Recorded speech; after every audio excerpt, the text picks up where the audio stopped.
Welcome to The Explainer. I am absolutely thrilled to have you here today. Okay, let's just dive straight into this, because we're about to take a seriously mind-bending journey. We're going to start right from the familiar darkness of the night sky, and we're going to zoom all the way out to the absolute edge of reality itself. By the end of this explainer, you're going to understand the true scale, shape, and future of the cosmos way better than even the greatest astronomers did just a century ago. Let's get started. To kick things off, let me ask you a question that honestly sounds almost too simple at first, but the answer is incredibly profound. Here it is. If the universe is infinite, why is the night sky dark? Think about it.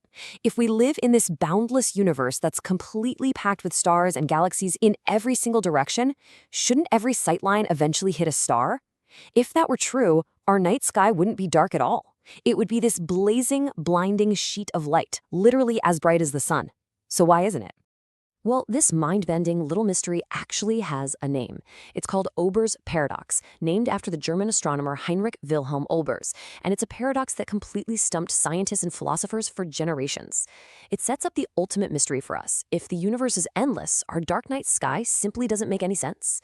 But the solution to this paradox actually lies right at the very beginning of the universe itself, the Big Bang, and what space has been doing ever since. So the absolutely crucial point here is that the universe isn't just sitting there being static, it is expanding. And as space stretches out, it takes the light from those incredibly distant, ancient galaxies and physically stretches the light waves right along with it. It shifts them entirely out of the visible spectrum and into the infrared. And human eyes, we simply cannot see infrared light.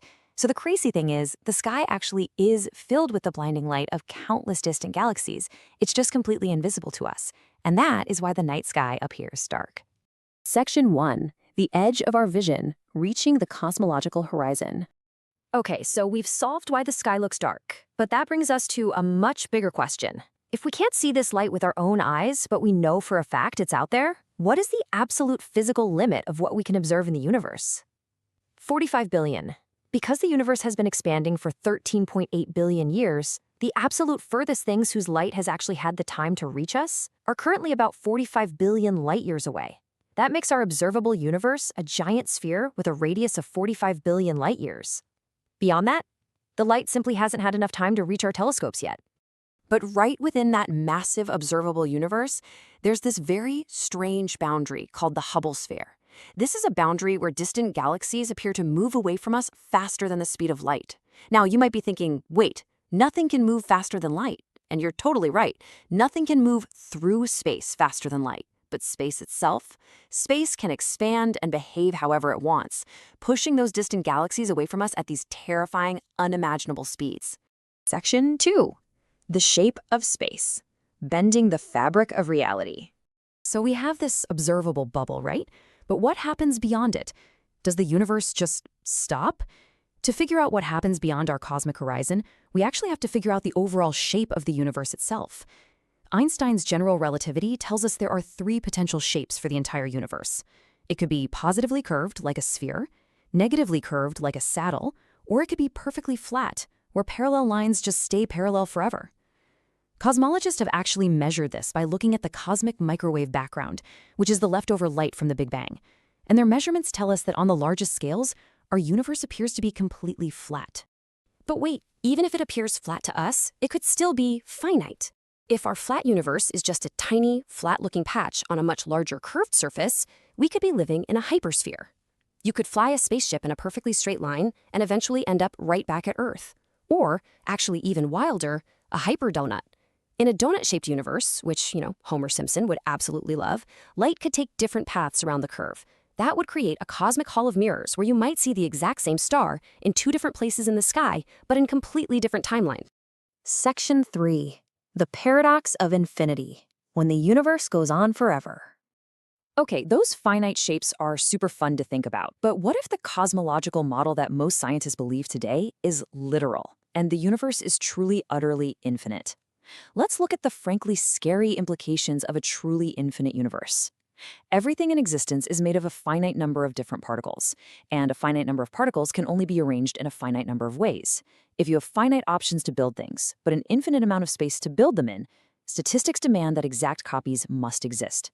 That means an infinite universe literally guarantees endless repetition. There is an exact copy of Earth out there and an exact copy of you watching this very explainer. But before you pack your bags to go looking for your cosmic twin, consider this number. 10 to the power of 10 to the power of 29. That is the distance in meters you would theoretically have to travel just to find the closest exact replica of yourself. It's a 1 followed by 100 octillion zeros. It is a distance so unfathomably large that it effectively just means forever far away. Section 4. The borders we cannot cross. Trapped in our cosmic pocket. Let's bring this philosophical infinity back down to our physical reality for a second. Because regardless of whether the universe is infinite or just absurdly huge, the laws of physics have basically locked us into a very tiny, finite pocket of space. Consider this chilling statistic: 94%. Even if we could somehow build a sci-fi spaceship that travels at the speed of light, 94% of the galaxies we can currently see in our observable universe are already gone. Because the expansion of the universe is accelerating, driven by this mysterious dark energy, these galaxies have crossed our cosmological horizon. They're receding from us faster than light can travel. We can only see their ancient past. We can never, ever reach them. And that window, it's closing way faster than you think. Every single second, 60,000 stars pass beyond that cosmic horizon. Just since you and I started this explainer, tens of millions of stars have slipped out of humanity's reach forever. They are permanently lost to the expanding void. No way to ever get them back. Our future is beautifully, yet somewhat tragically mapped out. Today, we are so incredibly lucky. We can actually see the broader universe. But in a few billion years, our local group of galaxies is going to merge into one giant galaxy called Milkdromeda. Fast forward 100 billion years, and cosmic expansion will have pushed every single other galaxy entirely out of reach. And by 2 trillion years from now, all outside galaxies will fade completely into darkness. Any future beings living in Milkdromeda will literally think their single galaxy is the entire universe. They will have absolutely no way to know about the Big Bang or the expanding cosmos we see today. Section 5. Funding cosmic education. How we consume the universe today. Now, that fading future sounds a little bleak, right? But because our cosmic window is temporary, understanding it today is a massive privilege. But making these complex astrophysics explainers accessible to millions of people doesn't just happen by magic. The amazing channels out there analyzing this data, like Astrocoby and Krizagot, they rely heavily on structured creator platforms. They absolutely depend on sponsorships from educational platforms like Magellan TV and Brilliant.org to actually fund their dedicated teams of fact-checkers, animators, and researchers. To keep this kind of high-level education going, the funding side is actually super structured.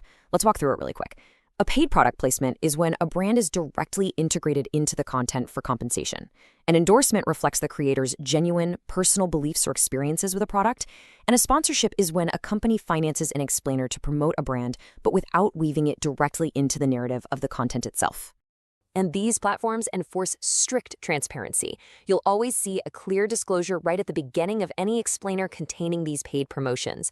And importantly, this commitment to transparency remains for everyone, meaning you'll see these disclosures for creator-added sponsorships even if you're a premium subscriber. It just ensures that the millions of viewers learning about our infinite universe know exactly how that education is being supported behind the scenes. Which brings us to our final thought. We are currently trapped in a tiny, shrinking pocket of space, yet we have the sheer, unimaginable luck to exist at the exact moment in time when the universe is pulling off a magnificent show for us. We can see our distant past, and we can predict our isolated future. So, as our island in the dark slowly shrinks, what will you choose to learn while the light still reaches us? Thank you so much for exploring the cosmos with me today. Keep your curiosity alive.